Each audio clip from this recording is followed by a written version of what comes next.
MSCI अगले महीने यहाँ पर कुछ बदलाव के ऐलान होने वाले हैं। किन शेयर्स की एंट्री एग्जिट हो सकती है, कहाँ पर वेटेज बदलाव हो सकते हैं, आइए एक बार वरुण से समझा जाए। वरुण बताइए क्या है एक्सपेक्टेशन।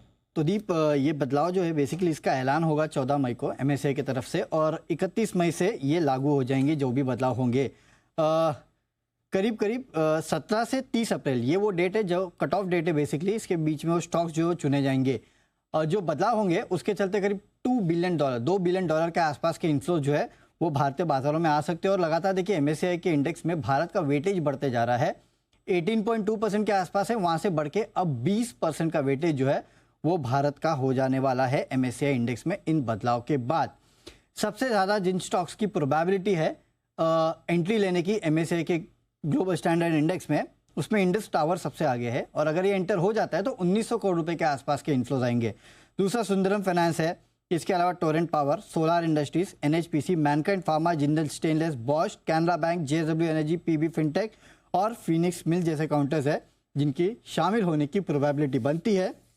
और करीब करीब 1200 से 1900 करोड़ रुपए के आसपास के इन्फ्लोज जो है इन स्टॉक्स में आ सकते हैं। 3 स्टॉक्स ऐसे भी है जिनकी प्रोबेबिलिटी है लेकिन प्रोबेबिलिटी थोड़ी कम है। वो है थर्मैक्स, जाइडस लाइफ, ओबेरॉय रियल्टी। अगर एंट्री हो गई तो 1100 से 1300 करोड़ रुपए के आसपास के इन्फ्लोज यहाँ आएंगे। 2 स्टॉक्स जो बाहर निकल सकते हैं, एक पेटीएम है, एक बर्जर पेंट्स है, जिनकी बाहर निकलने की बातचीत चल रही है। 600 से 900 करोड़ रुपए के आउटफ्लोज जो है इनमें आ सकते हैं। हालांकि अलग अलग क्राइटेरियाज है, लेकिन फिर भी आप यहाँ पे नजर रखिएगा। लेकिन उन स्टॉक्स पे नजर रखिएगा जिनकी एंट्री होने वाली है। और याद रखिएगा 14 मई को ये लिस्ट आएगी, 31 मई से लागू होगा।